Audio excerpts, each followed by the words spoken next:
So you have a tender read and you love overlanding.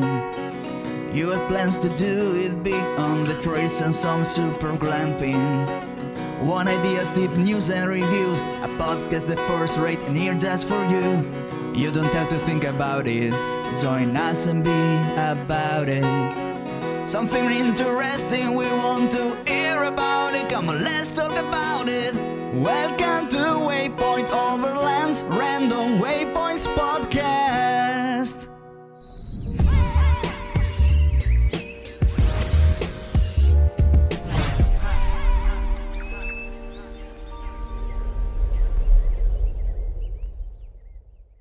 Sponsored by Midland, communication for every adventure, the industry leader in radio communication technology and innovation for over 50 years.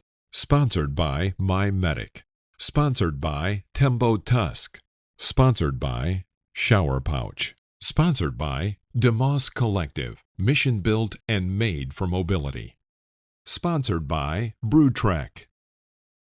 Sponsored by Hard Impact Designs. Always remember, the opinion you follow should be your own.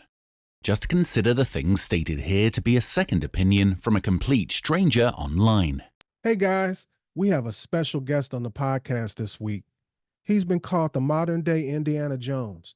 Byron Bass is the Archaeology Senior Editor for the Overland Journal and Expedition Portal. After earning a Ph.D. in Archaeology and enduring years in the corporate archaeological and cultural resource management trenches, Bryon started a consulting company. Work through the decades has led him to Africa, the Middle East, Europe, South Pacific, and the Americas. In this profession, overland travel frequently presents as a vocational necessity rather than a purely adventurous pursuit. Bryon remains an avid photographer, EMT, and a certified public safety off-pavement vehicle operations instructor. Admittedly, certain past endeavors like flying single-engine planes or skydiving have become distant memories. He appreciates driving around the greater Santa Barbara area in a 1978 Toyota BJ40, tinkering on vintage motorcycles and producing small lots of red wine. Bass occasionally conducts specialized safety courses for workforce deployed to adverse locations, is on a search and rescue team, and serves in a law enforcement diving unit. Bryon, a very warm welcome to the show. Thanks, you guys. Thanks for having me. Appreciate it. Welcome aboard. Thank you. Thank you so much, Michael. Thanks, Phil. Phil and I have been going back for a while about scheduling this, and we finally pulled it off, and hopefully this will be the first of many podcasts with you guys. Outstanding. You were on my bucket list, and I'm glad to have you. So let's get started, man. You ready? Let's do it. All right. Well, the first thing, tell our audience where you were born and raised. That's always a good question. I like putting it on those visa forms, that you have to fill out. I was born in Inglewood, California, not far from the Fabulous Forum, the original Fabulous Forum where the Lakers played, and the LA Kings at the time. And I was raised in Culver City, which is immediately adjacent to Inglewood. I think that hospital has since closed down. And I think the property was developed, at least that's what I heard. But I grew up in Culver City, kind of in that down in by Marina Del Rey, Playa Del Rey area. At the time, there was a lot of stuff that wasn't developed. You wouldn't recognize it now, but we had, I don't know how many thousands of acres right across the street from us.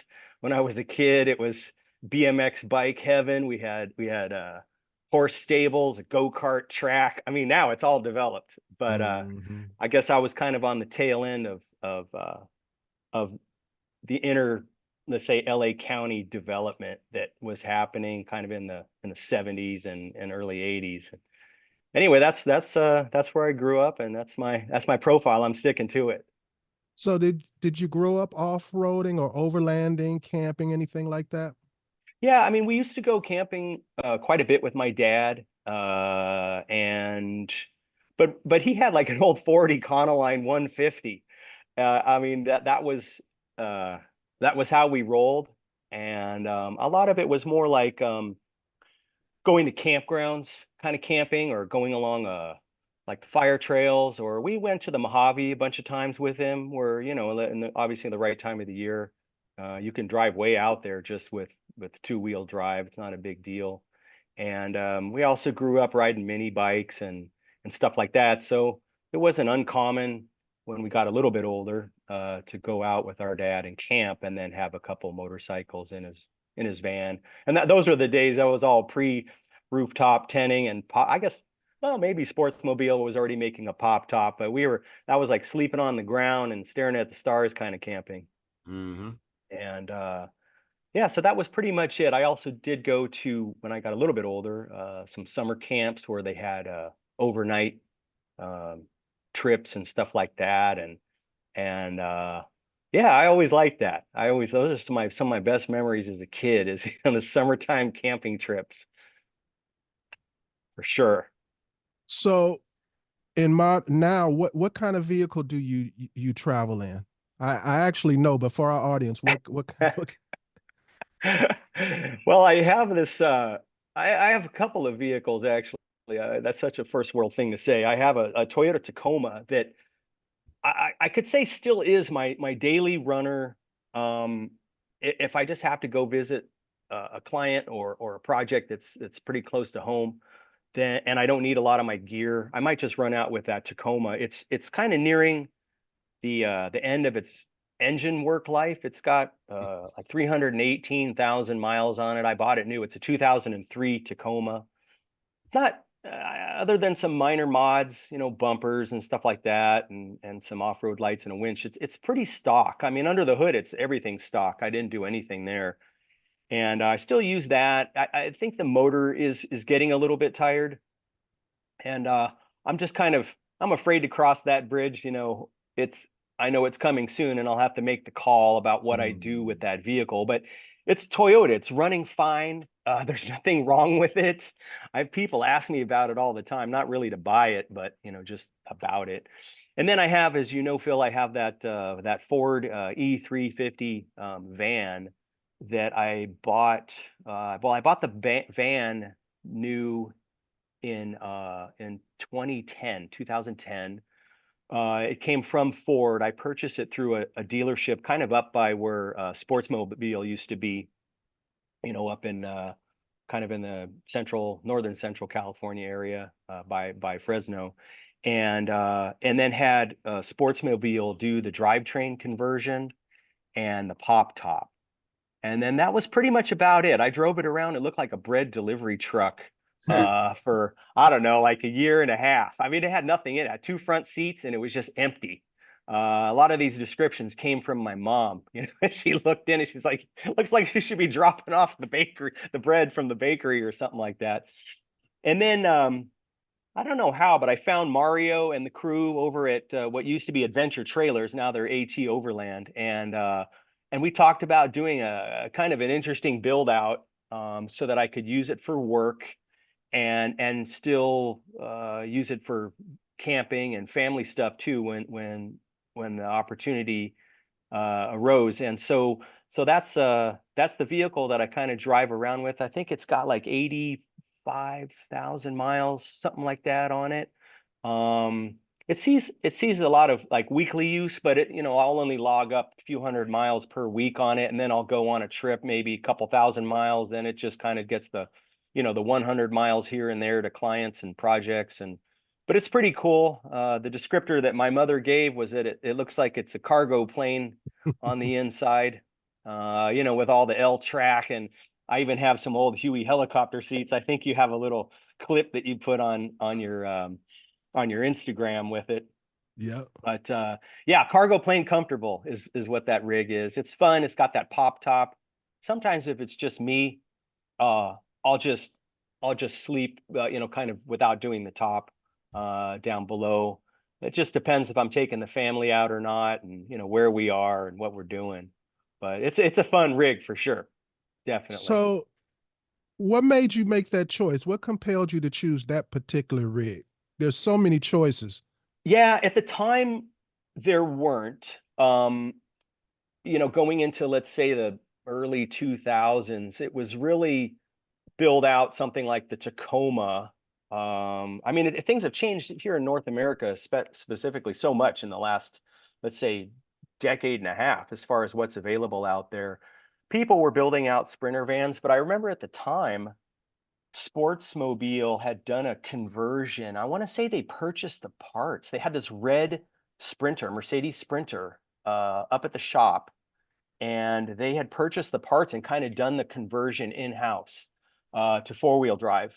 And in Europe, I believe you could at the time already get an all-wheel drive, four-wheel drive kind of setup from Mercedes, but we didn't have that here.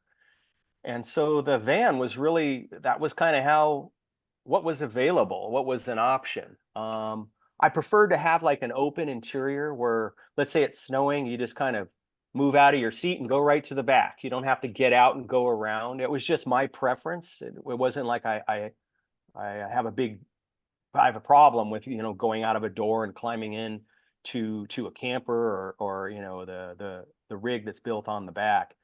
But I kind of thought that would be a pretty cool way to go. And so that's really how it came about. And then, you know, Sportsmobile, they still, well, you know, now it's called Field Van with Jonathan there at the helm, but they had that pop top, and that it's really cool. It's a cool build. It's pretty well thought out, you know, just like anything custom. You know, there's always a little bit of tinkering that I need to do on it, but it's not really like design flaws. It's just more like personalizing it. You know, I still do that to this day. But anyway, that was kind of the process. The way you have it set up is extremely well thought out. Yeah, I really like the way it's set up. Yeah, we used a lot of painter's tape. I can't remember if Mario came up with that or not, you know, from AT Overland, but I kind of taped out where things could go if they were going to be built in, and made sure that taped out, what I mean is on the ground. So, you know, the floor of the van, so that, for example, you could still pass by if we put in like a third passenger seat, or if we put a little mini sink somewhere or fridge, you know, that you could still walk around and do stuff. And that was actually kind of key to the build and how, you know, you see it when I'm at one of those expos or something like this at work, you know. So were there any hurdles for you to overcome for you to travel this way besides just obtaining the vehicle? Were there any other obstacles to get you out there? Well, you know, before we go to that, Yeah. what inspired you to get these vehicles? Were they out of necessity? What was the impetus behind these getting You asked the good questions, Phil. I like that. I mean, you know, there's that need versus want aspect to it. I mean, as a professional archaeologist, I could say that when I worked for this large engineering company, international engineering and environmental consulting company, we got by on a lot of projects just renting Crown Vics, because it would be like a field survey, let's say next to the highway, or at the junction where they're going to put a roundabout, or we could park on a road and then do the 20 miles of linear survey for a gas pipeline or something like that. And so, you know, we're able to get by doing stuff like that, but inevitably, you're going to need some sort of four-wheel drive vehicle to access the locations that aren't by the side of the road. And when I started to think about going out on my own, really, it's kind of I don't know, it's a long story, but I ended up getting the 2003 Tacoma because one, the Land Cruisers were just a little bit more expensive at the time, and I had a Land Cruiser prior to that before moving overseas. But in any case, I just wanted a super capable vehicle that I didn't have to modify if I didn't want to, that could do everything. You know, the Tacoma that I picked up, it came with a rear locker, which really I almost never use. I mean, it's just such a reliable vehicle. So that was really the thinking behind it. It was, I guess you could say it was a necessity that for vocation, but also I like it, you know, for example, going skiing or doing some winter activities, you know, you just go. You don't, you know, if it says chains required, you just wave and put it in four-wheel drive and just kind of drive on past and give a thumbs up. And That's cool if you're doing that a couple times a year minimum, and rather than having like a let's say a more civilian car. Um, but anyway, that was kind of the thinking that went into getting that Tacoma.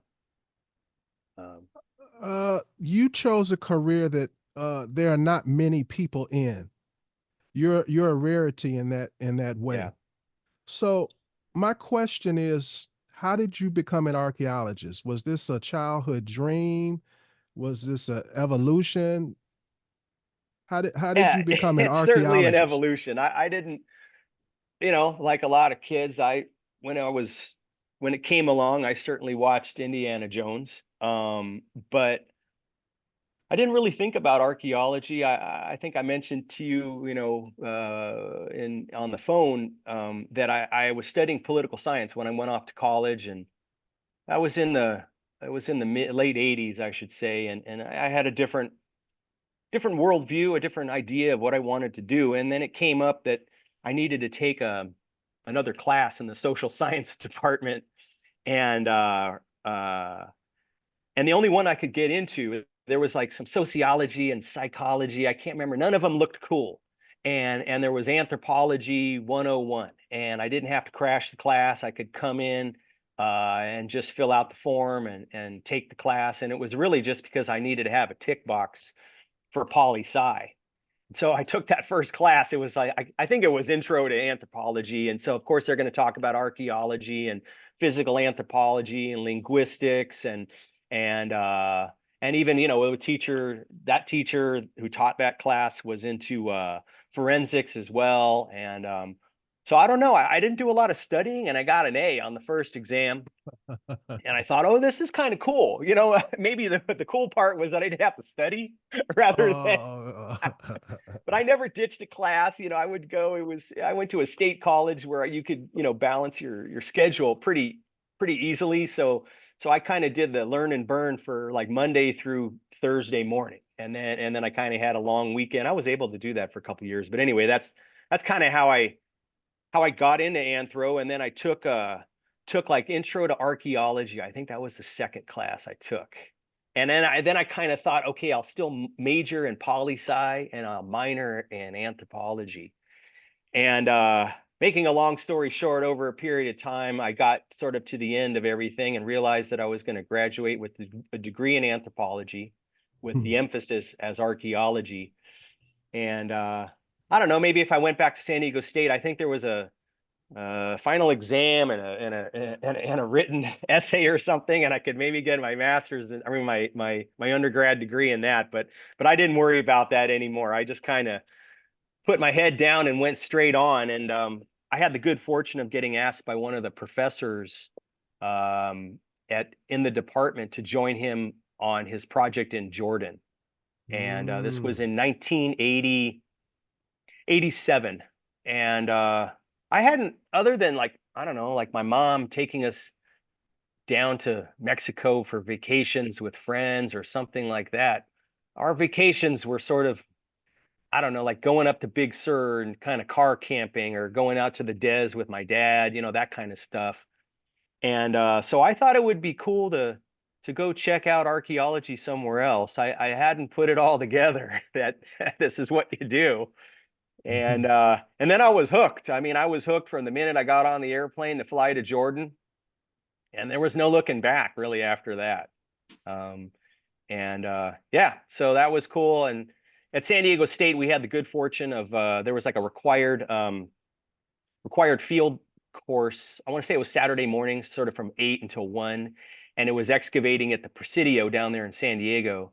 And it's just a really cool place to have I guess it was really like your lab class, and we had the grad students kind of overseeing us. And because we were excavating not only Spanish, like colonial period Spanish artifacts, but also Native American artifacts in the same context, it was really good training for working with prehistoric materials and historic colonial materials. And all this kind of happened when I was still an undergrad. And so that's kind of what happened, Phil. I was just minding my own business. And so you did all of your education in Santa Barbara? I mean, in California? Well, I did my undergrad at San Diego State, and I actually started grad school there too. And at the time, I was working on a marine archaeology project off La Jolla shores, doing some diving and a little experiment to see how stone artifacts would transport with not only with daily tides, but also with storm sequences and stuff like this. And so one of my professors thought that it might be wise for me to make sure that I had a foot in a different camp. And I wanted to continue on with coastal marine prehistory. So he set me up with some colleagues of his who were working in, it was then Yugoslavia. It was before the Civil War, in the early and mid 90s had started there. And so I made contact with them, and really I just wanted to kind of join along just as another student learning over on the Croatian coast, the Yugoslav coast at the time. And keeping the story short, I decided that it would be better to transfer to the University of Edinburgh and just focus on working on this island off the coast of Croatia that I had visited with a couple of other archaeologists, and they sort of said, hey, you could do what you want, academically speaking, obviously. And so the University of Edinburgh, my supervisor there, who was the head of the department at the time, I put together like a research program, and they assigned me another two. I had two supervisors just to keep me in line. Maybe that was when I suggested that I was going to be riding down there every summer on my R100 GS. And they were like, wait a second here. We need to have our eyes on this guy. But it was a pretty rigorous program for sure. I had to catch up on a lot of archaeology, European archaeology, Greco-Roman archaeology that I had no background in at all. And they let me audit the courses at the university. So that was really cool, without worrying about getting grades and having exams and stuff like that. And so there was a lot of learning and catching up on my own. And that's kind of what happened. So I did my undergrad basically at San Diego State, and my grad school, getting my PhD, was over in Scotland at the University of Edinburgh. Tell me, did attending college in the UK, did it have any effect on you in any way? Did it affect you in any way significantly going to school overseas in the UK? That's a good question, Phil. Yeah, I mean, definitely.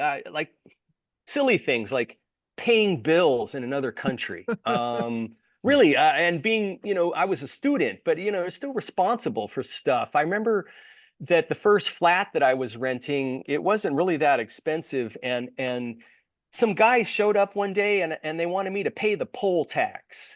And I think they've since gotten rid of this, but I can't even vote over there. I'm not a citizen. I had a student visa. I think it allowed me like 20 hours a week or something like that, so I could work at the university. But in any case, I told them I'm not paying the tax. I can't even vote. And so they left and came back a few months later and said, you're one of the few guys in the neighborhood who hasn't paid the poll tax. And then all of a sudden it popped into my head like that Schoolhouse Rock stuff, where I said, hey, you guys, no taxation without representation. I can't even, if I pay it, I can't vote. And so ultimately, I think they got the land, the property owner to pay this tax. But yeah, it was interesting. I mean, I grew up in SoCal, and being in Scotland, as you can guess, there's a lot of weather there. Gets wet and rainy and cold. At first, it was just cool. I could wear sweaters and hats and stuff like that. It took a little getting used to. I mean, I have to say the one thing that I found difficult, I didn't find any of the life really difficult there, even as a starving student, except for in the winter, the lack of daylight. That was really hard for me to wrap my head around. Like I would walk over to the office, the grad student office, and it would be, let's say, like 8:30 in the morning, and it would still be dark outside. And if I didn't go out at lunchtime to go work out or go get a sandwich or something, if I didn't leave the department, like, and physically go outside, like 3:45, 4 in the afternoon, it would be dark again, like pitch black. And that was difficult. That I had to kind of think about about my approach in the wintertime there, just so I wouldn't go nuts. But otherwise, it was a good experience. It was a really good experience. I had a great time there, made some great lifelong friends, and learned a lot. They have a different approach to academia over there, and I appreciated that too. They have a lot of, we're not going to hold your hand. You got to get up to speed on your own, and be an expert in your field, and that's how we're going to give you your degree. And anyway, so yeah. Your story hasn't been completely written yet, but could you give us a few highlights of your life being an explorer, traveler, and archaeologist so far? Yeah.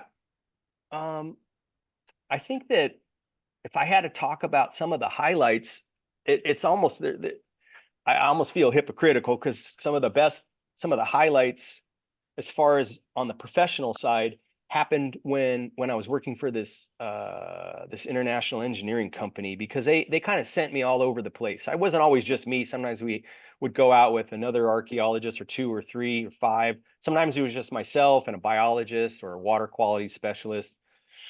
But I had a chance to go to various locations in the South Pacific and Polynesia and Micronesia, Africa, all sorts of places in the Western US that you would never think that you would visit, working on projects. And it just let me see a lot of the world that I might not have had access to otherwise, because I was being sent there to work, especially some places in the South Pacific, and also places here in California, where they weren't little towns where I would go and stop and hang out at the one motel in town and eat at the one restaurant in that town. But it was really interesting to see that. I'm into photography, and that was kind of cool. But I think those are some of the highlights, working in Micronesia, working in Polynesia, working with local people, from sort of like my equivalent on some of these atolls and islands down in the South Pacific, and just getting into the culture, getting into the food, the background. A lot of the times it wasn't really archaeology. It was more interviewing an elder in a village and finding out, if they're okay, if the company that I'm representing, or part of the project that I'm representing, is putting let's say a cell phone tower on a hilltop. And do they have any folklore about that hilltop? And are they okay with something going there? If they have any other ideas, can we put them out there so we can, kind of work with them? And, there was a lot of chewing betel nut and going out and drinking kava and all sorts of things with, members of the Micronesian Supreme Court. Just bizarre things that happen when you're out there kind of representing. So those are some of my best memories. And of course, obviously, living in Europe, working in Switzerland, surveying in the Swiss Alps. I mean, it never stops. Still waiting for them to just call me up and invite me as just another digger on the project, to swing a pick or a shovel and have a good time. But those are some of my highlights, professionally. But one of the things, that people don't mention when you're an archaeologist is like, doing the research. I mean, I would say that 60, maybe 75% of the time, it's not out in the field. It's in library, in some archive somewhere, looking up old maps, comparing one map to another, trying to figure out what was the old route for this stagecoach or that Native American group, or, comparing like a dotted line on one map with what became like a single track road on another, and is it the same route? And tracking down things on old maps in the Middle East and in Europe and stuff like that. And there's a lot of that goes on. A lot of standing in front of your computer, sitting in front of your screen, writing for technical studies and things like this. So that's also part of it. People don't tell you that part when you start studying archaeology, but it's definitely a necessity, that's for sure. So, at this stage in your life, would you say the archaeology inspires the travel, or does the travel inspire the archaeology? That's a good question, Phil. I think the archaeology has been the mechanism that has allowed me, the vessel that has allowed me to have a reason to go to a lot of these places. It's sort of the excuse in a way. It's the excuse, to say, yeah, I'm gonna go work off an island off the coast of Croatia, or I'm gonna go work in the Swiss Alps. Like, who does that?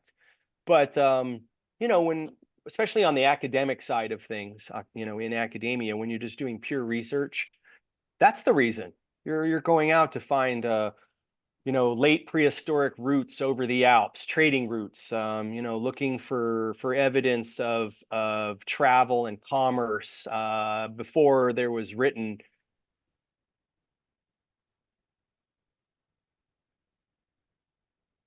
To understand, where we come from. Hopefully at some point we will realize that it can help direct us on where we're going. I don't see that happening, which is kind of sad. I don't see humans learning from the past that often, reflecting on things, like, hey, we've been down this road before. Maybe this is not a good idea. It just misses me. Sad but true. Sad but true. Yeah, Michael, that is the case. That is the case. Where would you like to go that you haven't been?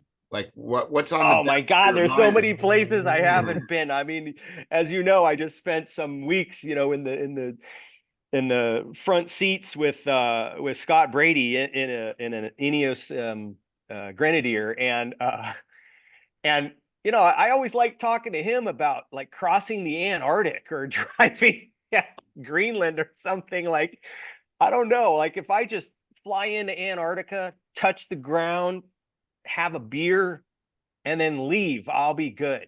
I that's, my feet get cold. I'm not sure how I would address that. It would be nice to get down to Antarctica, but I still haven't. I've been to South America, and I've done some really cool stuff, especially in Peru. I've also been out to the Galapagos and limited parts of Ecuador. But I think it would be really cool to do sort of a circumnavigation. I know everyone's focusing on that now, but I'd like to see it too. And it would be kind of fun. Lately, I've been kind of scheming, doing stuff on a vintage motorcycle. One of the things that's still a dream, I spoke to this old Croatian guy at a cafe. I used to sit there and just listen to his stories. He had lived in New Zealand, and he had ridden an old BMW R69S, which also kind of became one of my grail bikes to buy. But he had ridden one around the North Island and South Island. He was working there, but he just kind of did it when he had time off. And then when I started diving into how cool would that be, that's pretty cool.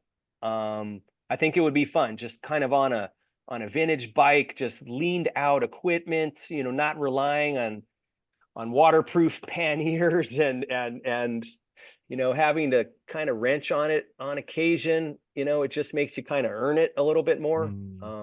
We talk about that a lot. Sometimes simpler is more, well, it's definitely more adventurous, but it's also sometimes it's just gets you more in touch with the places that you go.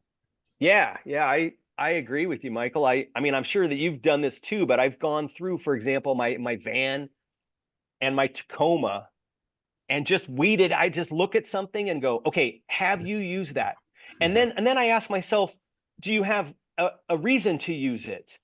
Because I could see, like, I think you guys talked about or started to dive in on this in your last podcast, certain tools and stuff and spares. And I think, Michael, you mentioned, the big parts aren't usually the ones that break. It's the small little bits and pieces. And so I started to ask myself similar questions, a while back, and weed out things in my trucks that, for example, like carrying 2 spare tires. I don't know. I run tires at least on my Tacoma and on the van. Like, I could track them down surely within a week. Anywhere in Canada, in the US, Mexico. I know that I can do that. And then, so then you ask yourself, well, would that be a bummer to have downtime for a week while you're waiting for the AT4, cool Cooper or whatever it happens, to show up? No, like wherever I would be stuck if I, Yep. if my spare was, just destroyed and I had to get another tire. Well, it's just part of the adventure, I mean, obviously now, I can yell at the boss and complain because now I have my own company. I guess I would be the boss, but now, I can, if I have downtime, I can find something to do on my laptop. But Yeah. I agree with you, Michael. Like less for me has become more. I don't try to these days, because I'm over the age of 23 now, and I don't try and sacrifice comfort. Mm. Yeah. I always like sleeping is important, especially when you're not in your usual environment. And so I don't try and like recreate my home bed.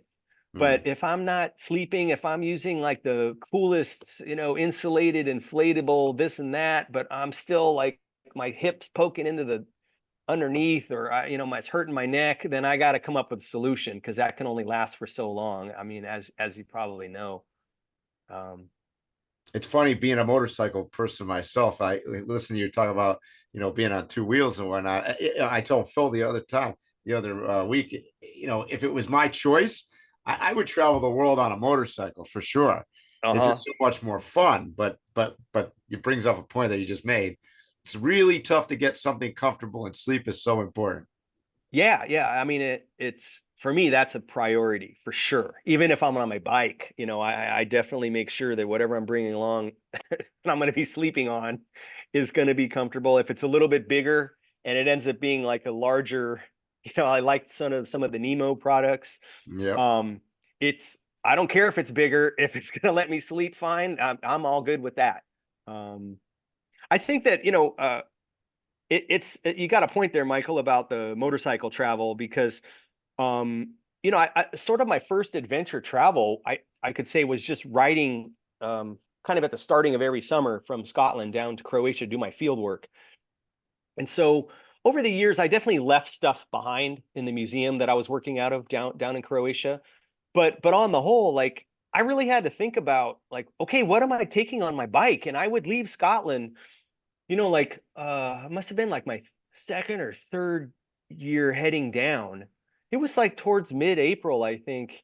And there was a snow flurry that morning. Like, and then I'm on the phone with somebody down on this island, off Croatia, and they're like, "Oh yeah, it's 25°C already. Everyone's swimming in the ocean." And it's like, whoa, okay, so how am I packing for this? And it really makes you kind of refine your gear and your view of your gear. And I think that was sort of when I started to weed out like super casual t-shirts that I would only wear like in very, very, very casual settings or on wrenching on the bike. So I started like stuff like this, like where, I could wrench on a bike, but I could also, somebody said, "Hey, let's go to dinner with the head of the department." I could show up, and the waffle pattern, this, and, it doesn't have a lot of stuff on it. And so that was one of the things. And of course, obviously cooking equipment, things like that, as you just kind of slim it all down, and everything gets scrutinized as far as motorcycle travel, putting it in your bags and stuff like that. And I think that's helped out my vehicle travel too. And just my general overland and international travel. I mean, I go through my stuff and then I go, wait a second, okay, you're going to have access to washer and dryer. So you don't need that many shirts, Right. or you don't need that many socks, or It's the theory that you're still on planet Earth. You're not going to Mars. Yeah, exactly. I mean, I find some of the hardest trips to pack for, especially with work, are like 1 week. Where maybe you can't guarantee access to washer and dryer, or you're going to be like, I don't know, like for work, let's say you're at a hotel, or where you can maybe have your laundry done, by a service or something like that while you're during the day when you're working. But by the time they get it back, you'll be getting ready to leave anyway. So then you got to kind of, then you're like, okay, so I got to bring like 6 pairs of underwear, and then I got to bring 6 shirts and stuff like that. Yeah. I become a fan of washing things in the sinks. But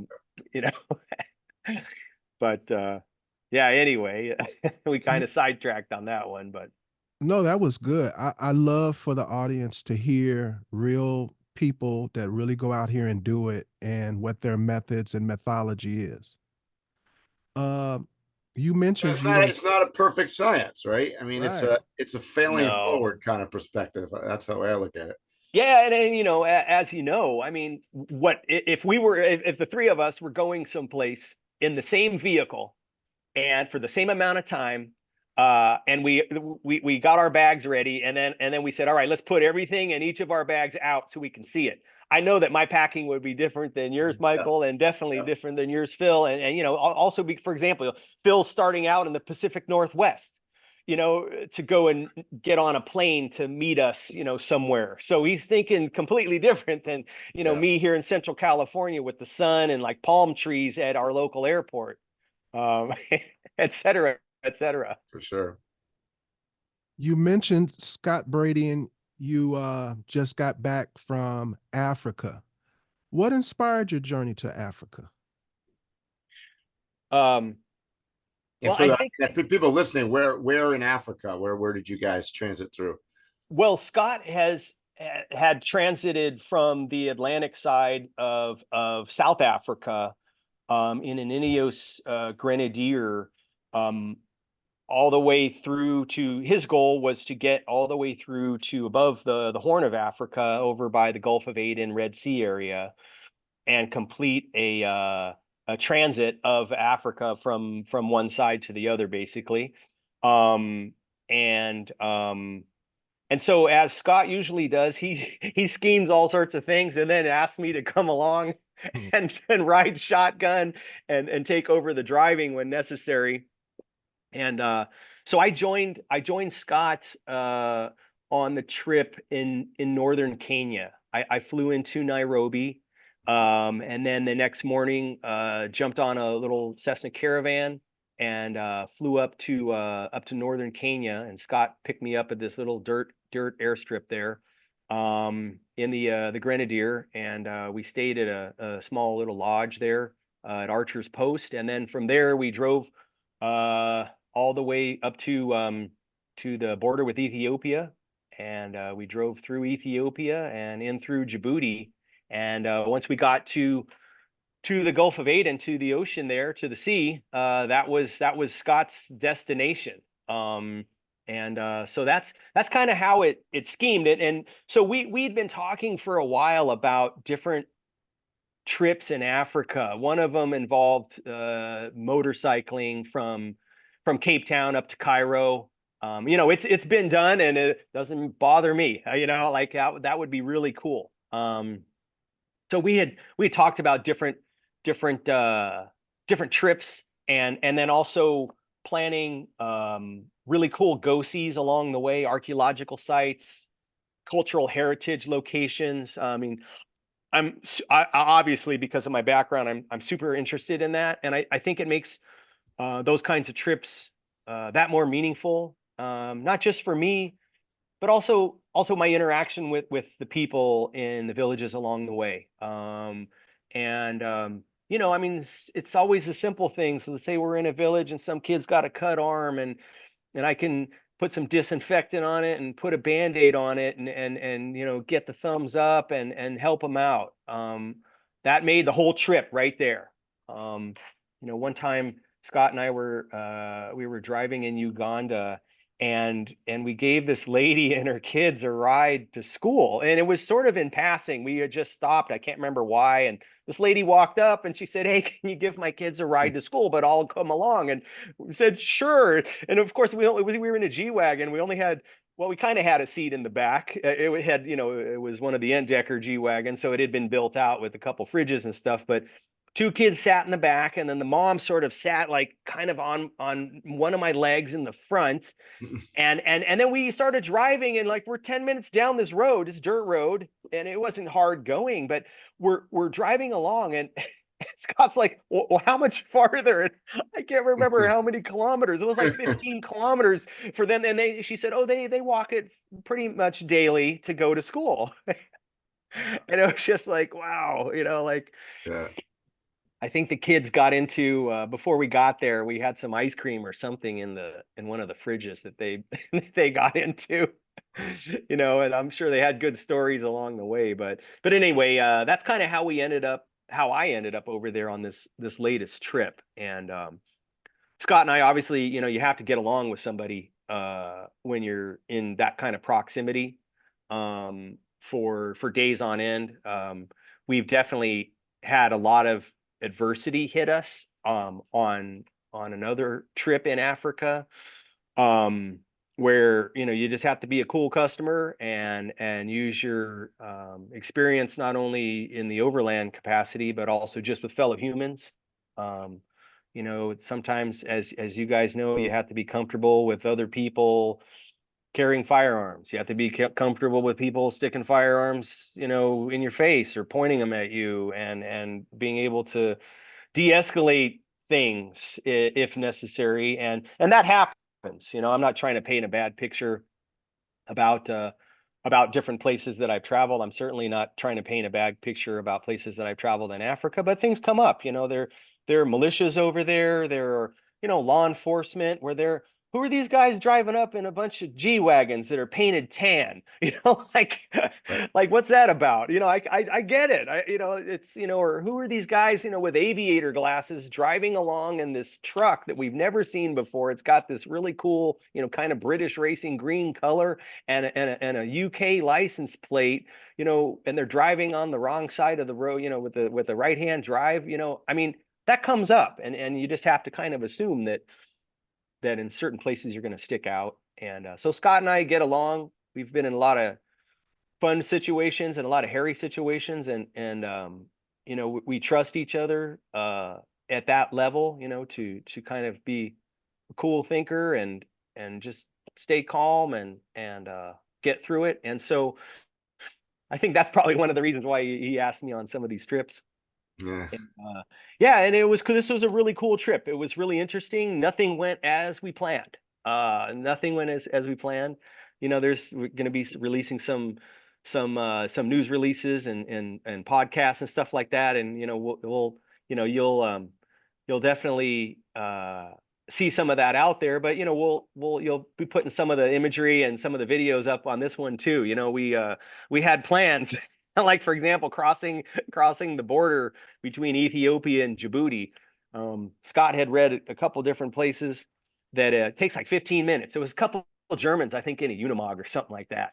And they just said, yeah, we drove through that border and we flashed all the carnet was stamped and this and that, and boom. And we got to that border, and 3 days later, we were still at the border. Yeah, But anyway, Phil, that's how I got over on this latest adventure. And obviously, I do a lot of photography, and I came up with a short list of things that would be really cool for us to see in case, for example, we never get back over in that region of Africa, which included, of course, the National Museum in Addis Ababa in Ethiopia. Had to see some of the exhibits there, but we also hit a couple of cultural sites that were just really, really special, really unique, and so some of that that's kind of like my forte, I guess, is, trying to figure out, what's the cool stuff to check out. Time to put Byron Bass on the spot. Do it. Do you like the Ineos Grenadier? So I'll qualify that first. I own 2 Toyotas, and I'm a Land Cruiser guy. That's what I tell everybody. I feel like even though I have a Tacoma, but I've driven a lot of stuff out there. Nissan Patrols, Pathfinders, Suzuki Jimneys, Suzuki Samurais that used to find around. I mean, you name it. 110 Land Rovers, 90s Defender 90s, G-Wagons, and you know, kind of everything in between. So I'm coming from that perspective when I'm not a member of the press that's doing like a press launch or something of a vehicle. I've gone for certain things on assignment for the Overland Journal, but it's never been like a new vehicle or something like that. So that's not where I'm coming from, which maybe is refreshing. So I think it's a cool vehicle. I mean, you know, it's being made in 2024. Well, you know, 2023, 2024.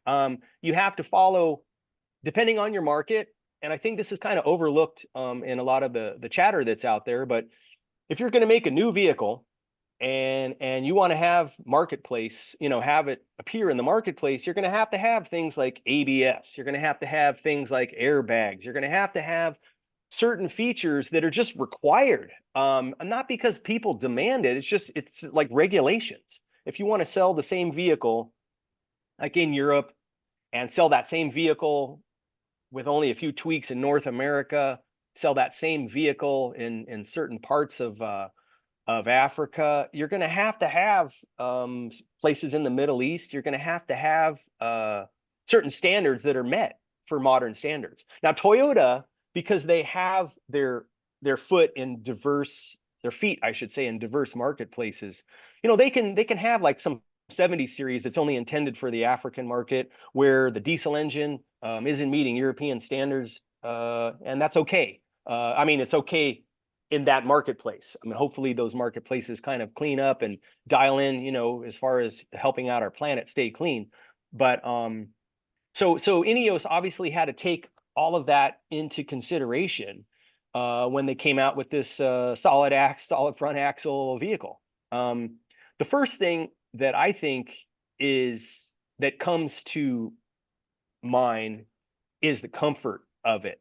All I know is that we were on roads, the same route would go from really nice tarmac to just terrible pothole to dirt, back to tarmac, potholes, checkpoints with you know, bullards and things in the road, trenches, having to go around, you know, some construction. And all I know is at the end of the day, I would get out of the Grenadier and I wasn't sore. And that's pretty key. That's pretty important. I mean, yeah, I get it. I have a BJ40 that's a 1978 Canadian market BJ40. The seats suck, you know, and if I drive that vehicle all day, I'm going to be sore. It just is what it is. So I like the fact that they approached, for example, the Recaro seats, that they had Recaro totally kind of neck them down, so to speak. They pared them down. There's no motor. There's no automated anything on the seats. It's all, you know, pull the lever and push the thing and pull the thing. And, you know, like when I would switch with Scott Brady in the driver's seat, you know, I would have to usually make a tweak or two and make it work for me. And I think that's cool. You know, they did that for various reasons. Obviously, it's making the seats cheaper on the retail side because they don't have all the electronics and everything going in there and the motor. But they're also making it so that you can adjust it any way you want. They're also making it so that if the vehicle is having like a water crossing and things start to get a little bit sticky and wet on the inside, that you're not going to flood out, you know, the motor on your seats and then have all sorts of other lights flashing on the screen and stuff like that.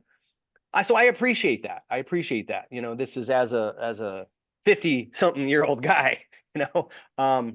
And at the same time, the vehicle, it rides clean. It rides really well. When you slam the doors, it slams with authority. I had to climb under. We were looking for the engine block number when we crossed over from Kenya into Ethiopia. And so I had to climb under the truck and start looking around for different serial numbers and things like that.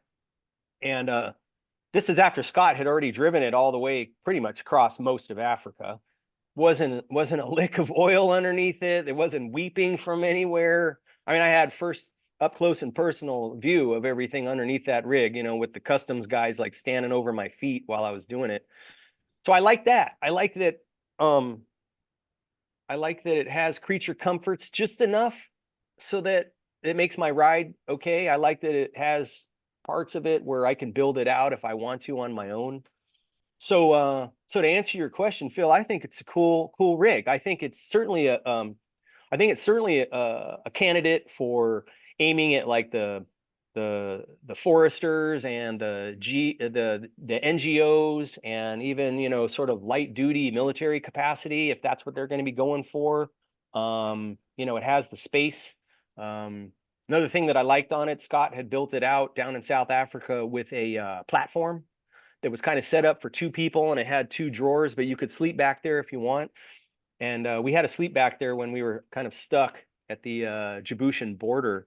And all I know is I could sit up in the vehicle, read or check my phone or do whatever, and I was sitting up in it. Like I wasn't my head wasn't bumped, you know, into the ceiling or anything like that. And we had ours set up. Scott set it up. We had 40 liters of fuel in 2 NATO cans on the roof. Had some giant loop bags up there for fuel, and a front runner box, and then also some Max Tracks were up there. So we definitely had stuff that was on the roof, and the vehicle was loaded down with stuff for 2 people that were traveling in Africa, on the whole, assuming that things weren't going to be resupplied at the next petrol station. So we had that thing pretty well set up, and as far as I know, it was everything, the shocks, everything was bone stock. And that's cool. I like that. So yeah, I hope that answers the question about the Grenadier. So on the trip, were there any mechanical issues or anything like that? Not when I was on the trip, and I don't think that Scott had any either. He might have had to I think he replaced the steering stabilizer, and as a matter of fact, I think he nailed it on something somewhere, but I wasn't on the trip at that time. But this is a part, you know, where you could just put it on yourself, which is also appreciated. But we had no warning lights at the end of the trip. We had no warning lights. Everything was fine. Did you see any other ones out there? No. As a matter of fact, no? I think it was, well, in Kenya, there are some circulating around, and I think Scott, before I showed up, he went on a trip with a couple of people that have some Grenadiers. I think one of them was a diesel. We were in a petrol, you know, a gas powered one, using that 3-liter turbo motor, that Beamer motor. But when we crossed over into Ethiopia, it was surely the first one that crossed in, and same thing with Djibouti. We even had, you know, like customs people like, wow, that's cool. We weren't sure if we should say, well, they're going to be coming down the pike. I'm sure you're going to see plenty soon enough. But when we were in Djibouti, we coincidentally had to do kind of like a medical run of this former French Foreign Legionnaire who had kind of helped us out, brought us some food when we were stuck at the border. And when we finally got to his little encampment, he's got like an overlander encampment. He jumped off the front bumper of the Grenadier and broke his arm. And so we took him to a French Army hospital over in Djibouti City. And when we pulled up, it was just a coincidence, but a fellow from the company that is going to be representing the Grenadier when it comes up for sale in Djibouti was there. And he said, whoa, this is cool. I haven't actually seen one in person. So it's definitely a new vehicle, but I could see it slotting into certain marketplace pretty easily, especially in places like that, but also in places in North America too. You know, I could see that. It's a cool rig for sure.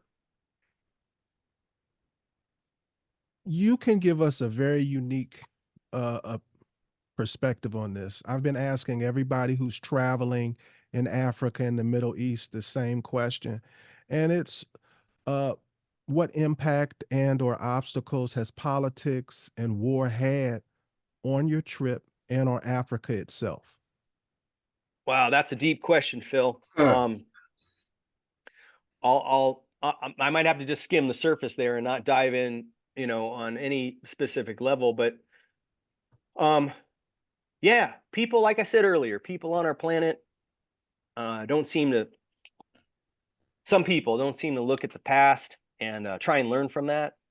And so I feel that when you want to travel, you kind of have to do some homework and see how things are in different regions. And some places that I've traveled and worked. For example, I did my doctorate in a country that was having a civil war when I was there, in ex-Yugoslavia.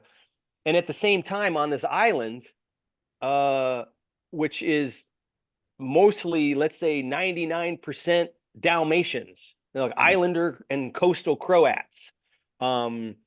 There was no real war happening on those islands. It hadn't really come there, and it wasn't coming there. Now on the adjacent mainland, there was plenty of stuff going on, and regionally, it was a bad time for different people, different ethnicities living in that area. I think if I take that as an example, you just need to do your homework and find out what's possible and what's not possible. And don't think that you have the right to travel through a region where, it's part of my bucket list and I got to do it. If it's not the right time and not the right place and showing up, in your super shiny overland vehicle isn't really going to be appreciated, you know what? You're just going to have to just realize that and adjust accordingly.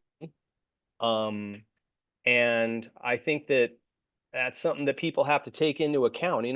Before this trip, of course, I was on the U.S. State Department site. I was on British Foreign Office websites, all sorts of government level websites, trying to find out about areas in specifically Ethiopia, but also in northern Kenya and parts of Djibouti that might not be the best places to travel. There are things that happened that kind of bummed me out. A couple years ago, I was able to go with my family over to Jordan, and I was really stoked that I could get back there after some decades of not being in that country. It was cool to, for example, go see Petra after I don't know, almost 30 years of not being over there in that country. Really great. But sometimes you just got to make sure that you're in the moment, because things happen. For example, there was nothing going on in Ecuador when I was there.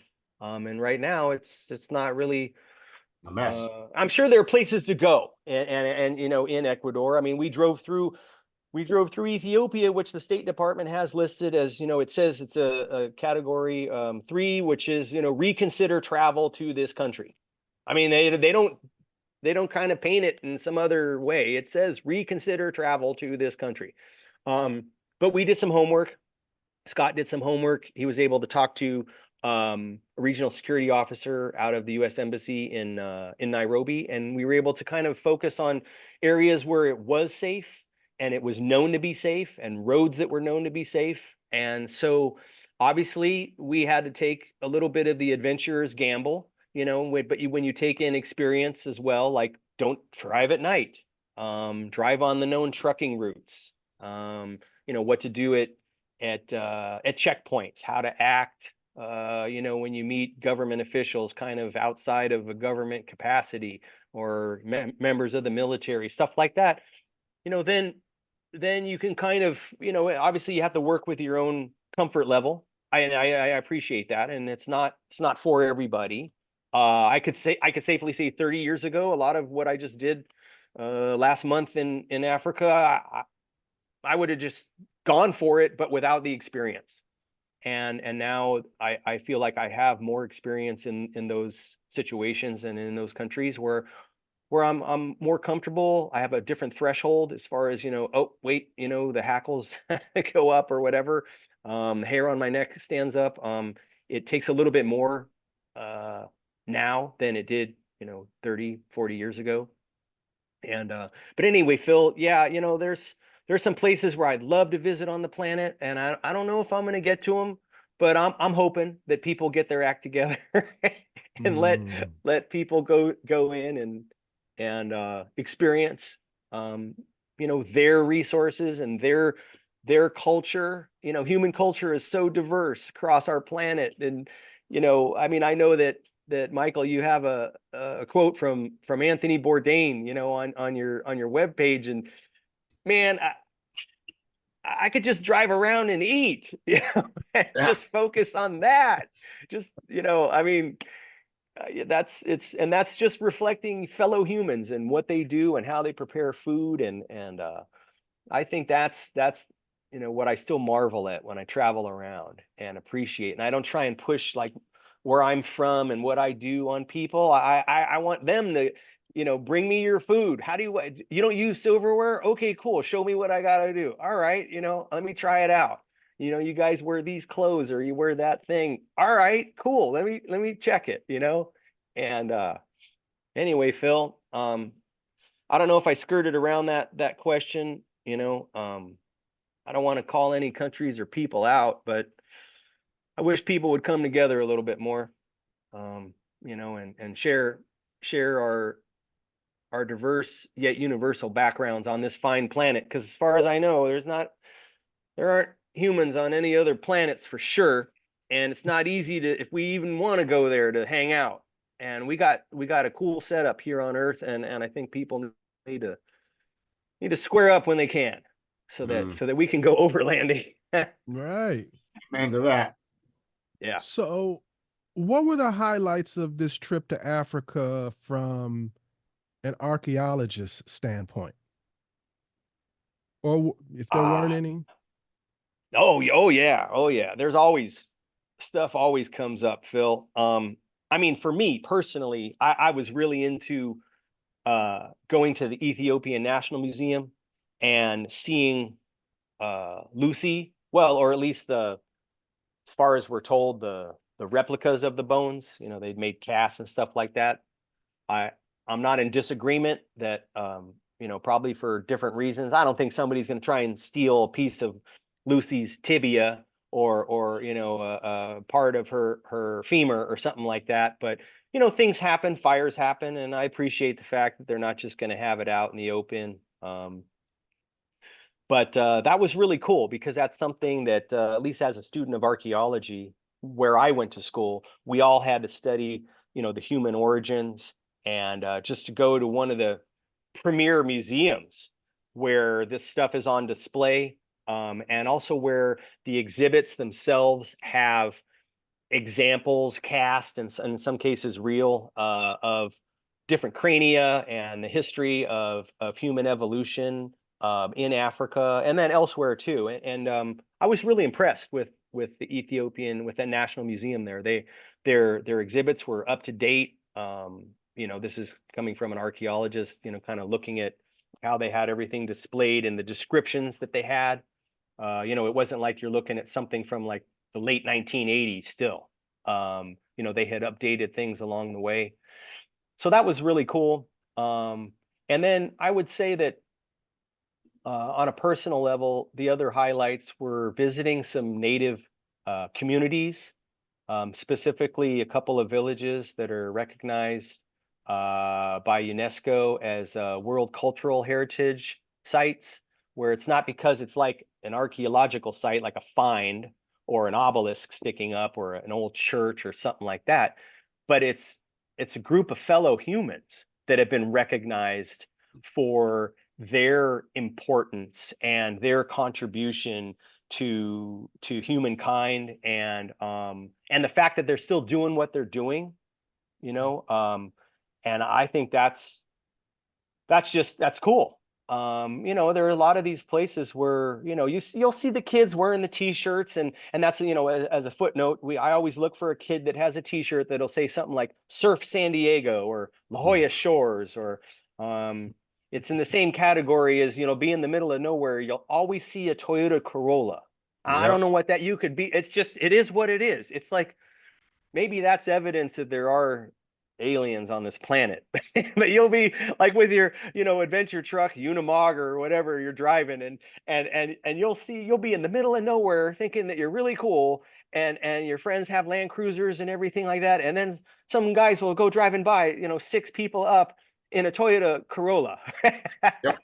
Happens every time. Happens every time. And I don't know what that is, but in any case, Phil, I think visiting those villages really, there's an importance for me too on the personal level, because I get to connect with fellow humans that can inform me about the fact that they're not running around with the mobile phone. They're not running around worrying about Wi-Fi as part of what drives their daily lives. And I learn from that. They're getting by maybe in a traditional way that's hundreds, if not thousands of years old. I learn from that. I learn lessons from that. I take away, I appreciate my life more when I see that. I'm obviously there are advances that happen along the way. I don't get me wrong. I don't have a problem if some village has a little solar panel, that's generating electricity so they can get water out of a well. I think that's great. But I think those were some of the highlights, of this trip, visiting some of these native villages and going in there. And of course, I let Scott lead the way when we were offered in a couple of these places, sort of like their native beer, sort of brew or beer. I let him drink that stuff first, just to kind of see how that would go. That was always, that's kind of fun. Eating some of the native food. I have to say, especially in Ethiopia, where their food is just insane. It's killer. I mean, I couldn't get enough of it when I was there, and now it's still stuck in my brain. I try to describe it to people. Obviously, I had been to an Ethiopian restaurant or two, down in LA or up in San Francisco, but it's not the same as when you're there, and I think that's just so unique. And I try and pull that stuff away from these trips as well. And pass the word on, through different kind of fora like this, and writing. Well, And I want to take advantage of having a true expert on here right now. I don't know if you keep up with the news internationally or nationally about national parks and things like that, yeah, but yeah. I know especially like in places like Utah, Hmm. routinely artifacts are found, um, and there are people who destroy those artifacts. Yep, yep. My question is, for a person who cares, what is the proper etiquette for travelers when they discover a potential artifact or a potential site or location? That's a good question, Phil. And it's a complicated answer, but to give you and I've even taught classes at the university level just about this. It kind of depends on where you are. It depends on the regulatory environment where you are. So, for example, different states have different cultural resources laws. Different countries have different laws that in some cases are enforced and in other cases aren't. And I know from working just in the California area alone that different municipalities, different cities, for example, different counties have different regulations. Most of them in the US are fairly consistent. So it's not like, I could go dig up some human remains from a Native American cemetery here in California, but in some other state, it's okay to do that. Um, but there are variances, and but to answer your question, I think one of the things that's come through the ranks, it's hard to put your finger on it and it's hard to describe it, but over the years, archaeology, started out back in the day. When I say back in the day, let's say in the 1800s, when it was really like antiquarians and enthusiasts. They were surely male, they were surely rich, they were frequently Caucasian, they were frequently European, would go places and find things. And I mean, they would do a lot of research. I mean, don't get me wrong. I mean, they obviously had to put some background time in trying to figure out, and this is all pre-internet. It wasn't just like you could type in some location and go, like Howard Carter, for example. You couldn't just sort of roll on into Egypt and do what you want.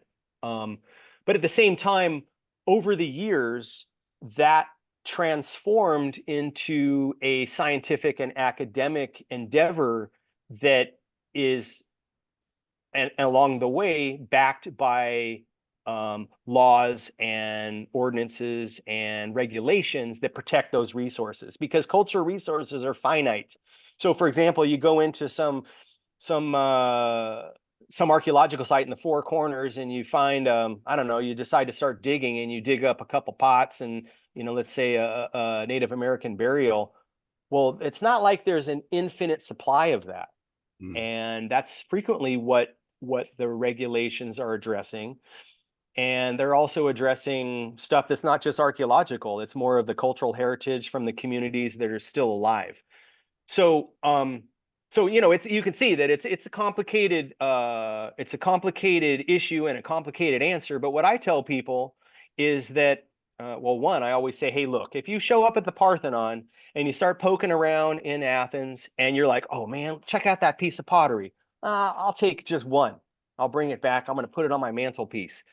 I could tell you right now, if 1,000 people said the same thing, which they probably have over the years, all of a sudden you're going to have nothing on the surface of this archaeological site, and you're also taking it out of context. So that piece of pottery doesn't mean anything. It's not around its friends. It's not around, it's not around to be studied by anybody. It's just there it is.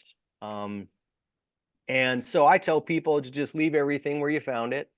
It's cool to map it.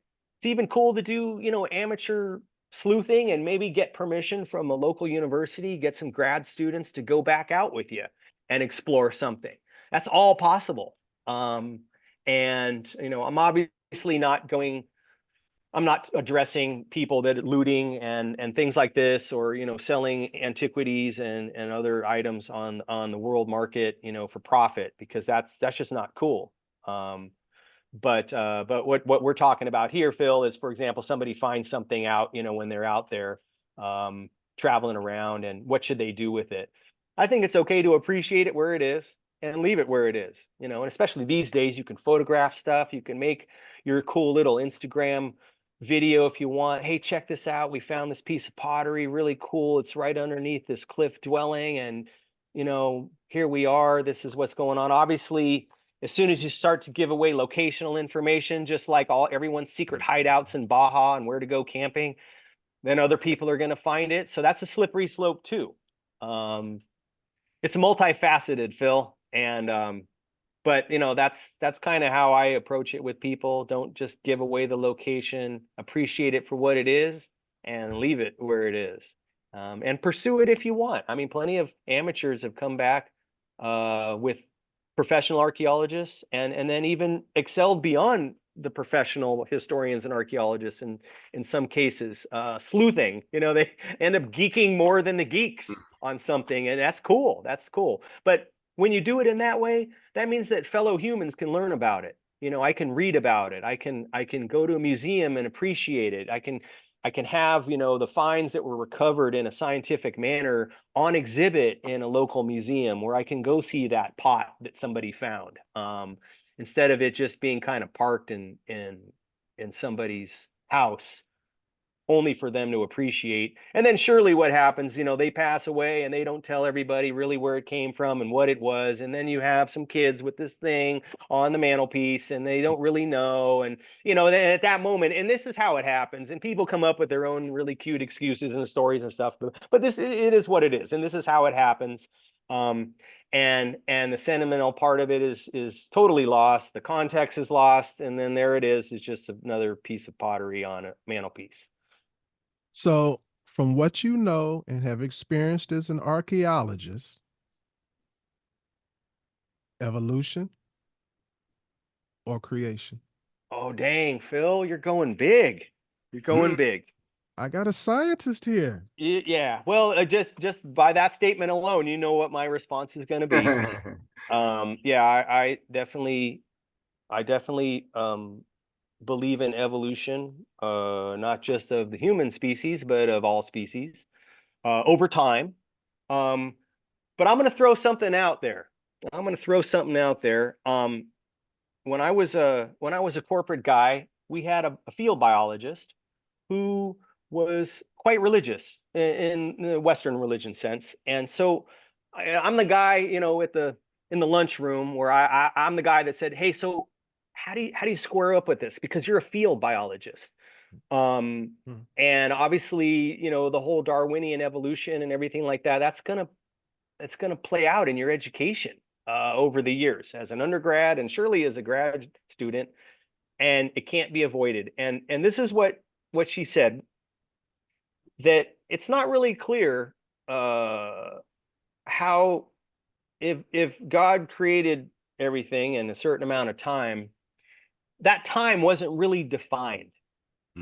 And so she was okay with things being millions of years old. It didn't affect her personally. It didn't affect her view of her religion, or the fact that she didn't feel like she was going against, creationism. She just defined the creation period of time in a greater time. And I thought that was kind of cool, because that allowed her to kind of square up what she wanted to study with her religion. But I do think that those are overall, those are conversations that need to have in totally separate contexts. But obviously for me, as a scientist of past human culture, I like to follow the evolutionary train of thought. Of course, like the first thing that was suggested when we were going to go to Ecuador was I had to go to the Galapagos. Without a doubt, I had to go to the Galapagos, and just kind of see everything that Charles Darwin saw out there and experience it all. And it's a mind-blowing experience out there. That's for sure. It's something that I would recommend to anyone. Get down to Ecuador, do some photos at the equator, and then head out to the Galapagos and check it out. So yeah, I think maybe, I don't know if I skirted that question, Phil. I know that was an excellent answer. People have, they definitely have their feet in one camp or the other, usually on that subject. And I'm open. I don't mind hearing from people about the other side. I think that's great. That's one of the great things, especially about being in the country that we're in, is you can have your own opinion and your own thought. And I like that. I've obviously been to places where you're not allowed to think freely, or to freak freely, right? Just kidding. Anyway, so yeah, that's a good question, Phil. And hopefully I answered it, in as vague as manner as possible, without, Okay, I'm gonna give you shirking something. it. I'm gonna give you something simple now. All right. We talked. I know you like toys, you like gear. So in the last 12 months, what has been your best investment in gear and why? Okay. That's a good question. Overall, I wouldn't say that I'm a gear guy. I'm totally into that, like, buy it once. If it's expensive, but it's a good product, it's cool. I don't like to buy tools, for example, that suck, and then after using the ratchet 3 times, it's going to spin. And what's the point of that? I don't get that. So I've certainly tried some gear recently. Trying to think of something I've purchased. I've tried out some field gear for, obviously as the archaeology senior editor for the Overland Journal. I like Terrain 365 knives that they have. I've had the good fortune of testing one of them out. We'll be publishing some fun stuff on it, but I've taken it and soaked it in some of the nastiest water that our planet cranks out. One of them was in there. Here, I'll show you, Phil. Here, hold on a second. Here's one of them. It's made with a collaboration with Patrick Maw from Prometheus Design Works and Michael Vagnino from Terrain 365. He's a knife maker, mastersmith, and it's pretty cool. Like I said, I've had this thing in probably the most inhospitable locations on the planet as far as water goes, and it definitely doesn't rust. It keeps a really nice edge. It's got a cool price point. So anyway, sounds like I'm What was promoting the it. name I'm of the just metal again? They call it Terravantium. Yeah, Terravantium. That's like a uh, proprietary metal. I'm sure it's like a dendritic cobalt. I'm sure it's just like the percentage. That's not my specialty as far as knowing exactly, how they patented it and stuff like that. But And so far, where have you been with this knife? uh, the Dead Sea. Well, I've been all over the place with it actually, but I wore it in my pants in the Dead Sea in a bathing suit, caked it in mud, let it dry out, didn't rust. Wore it snorkeling in the Red Sea, which is just has the saline content really of the rest of the world's oceans. And then I also less than about a month ago, dunked it in Lake Assal in Djibouti, which has depending on which sources you look at, the highest saline content of any lake, in the world. It's also the lowest point in Africa. So I dunked it in the water there and just let it dry on its own in the back of the Grenadier. And cool piece of kit. Cool piece of kit. I'm just testing it. I didn't buy it, but I like that. Phil, to answer your question about any gear that I purchased, well, I did have to purchase another titanium cup.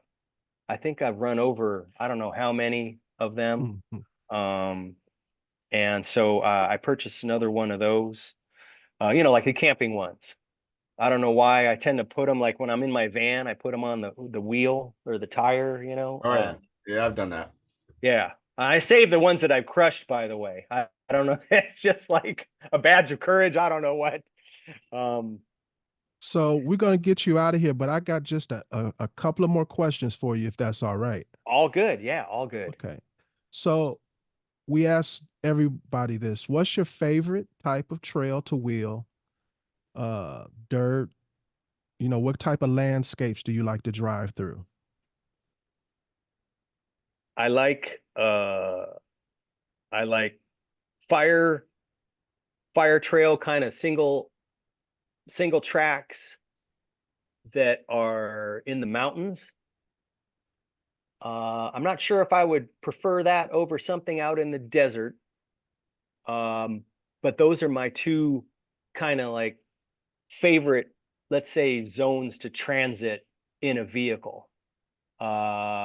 Meaning like something that has 4+ wheels on it. I find that I see things much differently when I'm on a motorcycle. Maybe it's the concentration part, Yeah. I'm sure, as you know, Michael. Oh, yeah. So people will be ahead of us driving or whatever. Hey man, did you see that stuff? No, I don't know what you're talking about, man. But yeah, those are kind of like the zones that I know that covers a lot of our planet, but those are kind of like the different zones that I like to transit in a four-wheel vehicle. Yeah, those are my faves. Those are my faves. Also, something to think about, Phil, on road trips, and I think it's because people in the vehicle are not looking at each other, but they're staring out at the environment. People on road trips talk about things that they might not talk about if they were sitting at the same table staring at each other.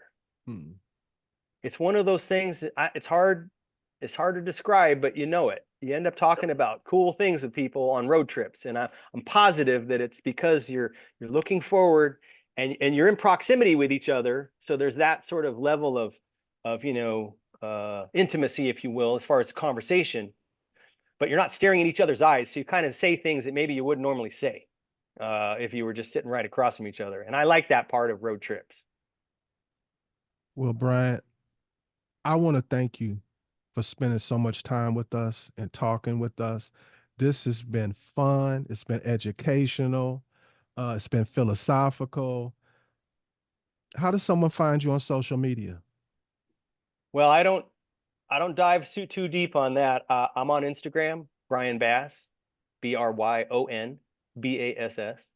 and And then you can also see stuff that I publish through the Overland Journal and also Expedition Portal. And that's the best way to track me down and see what I'm up to. I post when I can, and I have a good time doing it.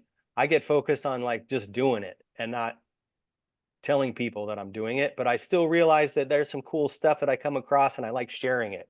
And I think that's, why I like, certain platforms like Instagram and stuff like that. So that's how I can be tracked down. Okay. And folks, I've already got him to commit. He's going to be coming back. We're in the works and planning on talking about some serious stuff. So stay tuned for that. Mike, is there anything you want to say? I'm in agreement. Just get out and do it. That's the number one thing I always say. Just do it. I love that. Amen. Without a doubt. Any last words, Bryon? No, I won't have any words of wisdom at the end here, but I'll see you next time. I look forward to it. It's going to be great. Absolutely. All right, everybody. You know what I'm going to say. Stay safe, tread lightly, and hopefully we'll see you here or on a trail soon. You have been listening to Waypoint Overland's Random Waypoints. Like, subscribe, and stay tuned for more.